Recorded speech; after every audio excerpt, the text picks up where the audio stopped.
Diamond painting is my new hobby, so I wanted to make a video just to go over some of the basics and things to know before you get involved into this hobby.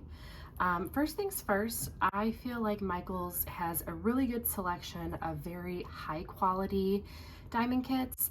Hobby Lobby, their kits seemed a little childish and just kind of cheap looking and just kind of, corny, cheesy.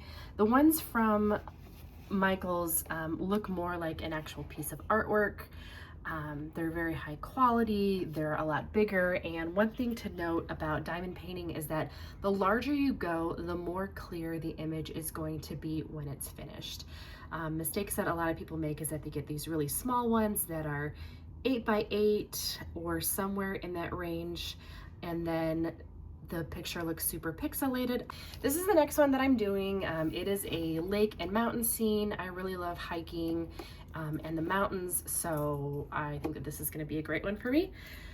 The two different kinds that you'll find are round or square, and most of the kits are going to be circles like this, and then there is a key over here at the side. Now, one thing I do find to be very helpful is that if you have completely exhausted all resources on one specific thing, such as if you did all of the T squares, that I would suggest just marking that off to know that you've at least done the majority. Of course, at the end, you're gonna find random gems that you missed here and there. So I always suggest just after you do one, you've done a lot of it, then just go ahead and set that little baggie to the side, because chances are, you're gonna miss some by the end of your piece. So you definitely don't want to dump your gems until you are completely finished. Otherwise, you're gonna be going back and saying, oh my God, what was that color? And then you have to fish it out of this mess. One thing to expect in your kit is that it's going to come with your diamond placing pen. It always has this nice little gripper so that your hands aren't getting uncomfortable. It's kind of hard to see, but the end of the pen is hollow, and that is because you are going to be kind of dipping your pen into this wax pot. And when you do that, you want to kind of put it in and then twist a little bit, and then that way you're going to have plenty of wax at the end of this pen, and that's what you're going to use to pick up the diamonds and place them on your masterpiece. Every kit has adhesive already in the image, and some of this stuff is super sticky, so if you spill gems on your piece, it might be really hard to get them off. I usually like to cut the film into quarters and then try to pull it back and do some work and then lay it back down so that the adhesive doesn't dry out. My last piece that I did, all of the film here splintered, so I was like picking and just trying to scrape off the film on several different areas. You can use parchment paper as a substitute. Don't use wax paper because it will stick to your image. Here are some things that come with your kit. It will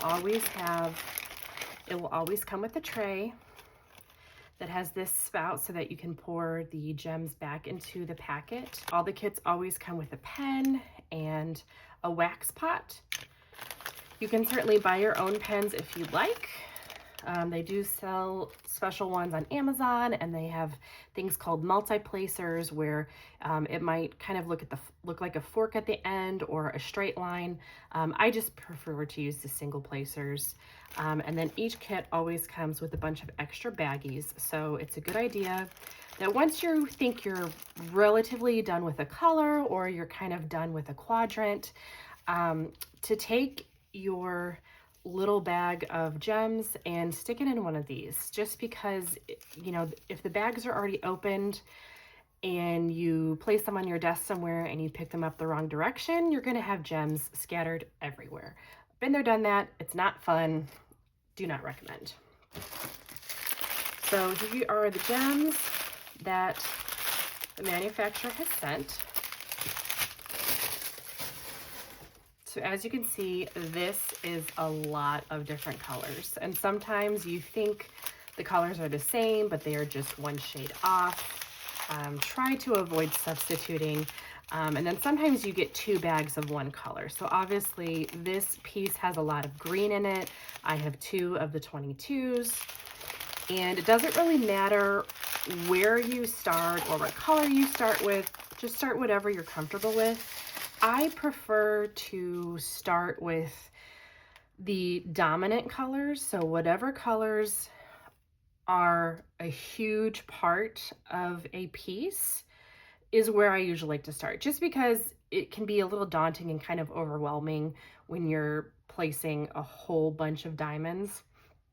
So I prefer to just kind of knock that out and do that. And I just kind of go at random. Or I might actually just try to work on a quadrant and then bag whatever I have and then work on another quadrant. And usually as I'm working on my piece, instead of trying to reach across for something and getting my skin stuck to the adhesive, I try to work from the outside going in. That way I'm not getting stuck to it. I'm not getting, you know, pet hair or my skin oils on the adhesive, and then that way the adhesive is going to perform better. As I'm going along, I will rotate my canvas as opposed to trying to reach across and then getting stuck to the adhesive.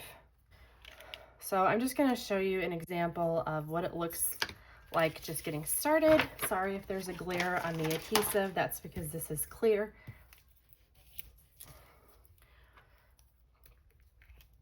So you're going to get your wax. I usually will put my pen in there and kind of twist and then look to make sure that it looks like there's enough wax in there. And this should last you quite a few gems. And then I'm going to come over just to this corner and I'm going to select the letter I, which is number 9. And everything's numbered and put in order.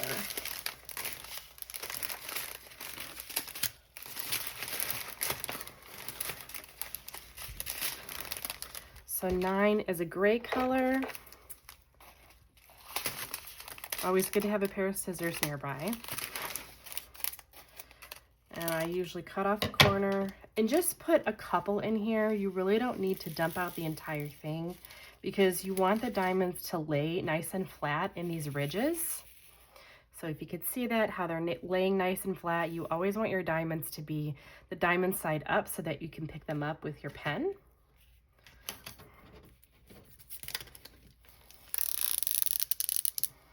So as you hear this crackling, that's the sound of the cellophane coming off of the adhesive. So for example, I would usually start down here at the bottom, but it might be a little hard to see. So I'm going to start kind of in the middle here, and you just place. And you just go circle by circle. I find the circle ones to be much easier than the square ones. I did one square one, it practically killed me. You do the square ones, they usually suggest going in a checkered board pattern. So just kind of placing every other. So sometimes your wax might kind of come out of the pen. I usually just wipe it off with my finger. And you just place, and you do not have to press hard. You don't have to press hard at all. These are very sticky. They will stay put. You can always adjust a little bit with your pen as you're going along if it was kind of crooked or it seemed a little bit off center. And nobody is a perfect placer. And this is what you do. And it might seem mundane or tedious, but I really enjoy this. I cannot draw or paint or sew to save my life, but I can do this. And this keeps my hands busy. It keeps me out of the refrigerator at night. It keeps my hands off my phone. It keeps me away from doom scrolling or arguing with people over the internet, which I am completely guilty of. Although in my defense, I'm usually arguing with bullies who are bullying other people on Instagram. And usually when I do this, I have my phone up and I'm watching a show or I'm listening to a book on tape. And there was one weekend that it was super cold and gross outside, and I think I blew through 3 books in one weekend because I did a whole lot of diamond painting. Now, if you have kids around, it's obviously hard to do this while they're awake because they want your attention, but this is just something that I can do for myself late at night after the kids go to bed.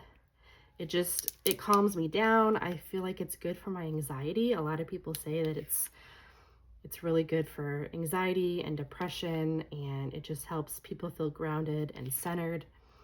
And I just really enjoy it. Some of these kits are not cheap though, but I would much rather have a kit that looks really nice because of the time that you're putting into it than buying something cheap and having it look like crap. And then you've wasted, 5 hours of your life on something that doesn't look the greatest. And if you can hear, that adhesive is very, very sticky. So obviously it's best to work from the outside in. You don't want to have your arm laying across here and then you're peeling your arm off at the end of the day. So as you go along and fill up more areas of a quadrant, obviously the cellophane isn't going to stick as well anymore, but that is honestly a good thing because some of these are so sticky that it's everything that you can do to get the cellophane off without ripping it. Obviously, this is a very heavy duty canvas. The canvas is not going to rip, but if the cellophane rips, you could end up with random slivers and pieces where you're going along and all of a sudden your diamonds aren't sticking because you have a tiny piece of cellophane stuck to your canvas. So that is diamond painting in a nutshell. When you're done with a specific color, you can just take your bag and put that spout right in there and pour the diamonds back in. That's exactly what that spout is for. And that's why I say don't dump the entire bag into your tray, because as you do that and shake this to get them to straighten out, the gems are going to start coming out of the tray from this spout over here. So I hope you enjoyed this video. Please like and subscribe, and happy crafting. And before I sign off for the night, I wanted to show you some of the pieces that I've done. This piece my daughter was originally going to do. She's only 5 though, so she would get maybe 4 or 5 gems in and be like, okay, I want to go play now. So eventually I just got frustrated and decided to finish this for her. This was the piece that she actually dumped 3 of the packets into my gem catcher jar over there. So I had to go through and kind of decode and wing it towards the end, but I think it turned out pretty well. This is an 8x8 and the image is very clear. These are round stones, so you can see throughout here that the entire canvas is painted to kind of fill in around the gems. This was a purchase from Michael's. And this one is for me. My office is kind of dark and moody and a little witchy, so I thought that this would be a great piece. So as you can see, the closer you get, the more pixelated it looks. The farther out you get, the bigger the image. It looks very clear. Almost looks just like a regular painting. And this is a 16x20, so that is typically the size that I recommend. This was the first piece that I did, and this is a Thomas Kincaid Beauty and the Beast. I did find this at Hobby Lobby. It's one of their better ones, and I'm just a sucker for anything Disney, so this is probably going to go in one of my daughter's rooms. But this is a partial, so this looks very clear because as you can see, the images are so fine and detailed here that everything around them is diamonds, but the actual characters themselves are just painted on the canvas. So this is considered to be a partial. And this one was fairly easy, but this is the one that did me in and got me hooked. This is the one that practically killed me. So these, as you can see, are square. And eventually, at some point, I started to struggle over here because it was so much of the same color that I have some gaps in there. And that's gonna drive me crazy, but I'm not keeping this one. My mother absolutely loves hummingbirds, So she's going to be the proud owner of this masterpiece. So as you can see, the further you get away, the image is very, very clear. And this is also a 16 by 20. And that's it. Please like and subscribe for more videos.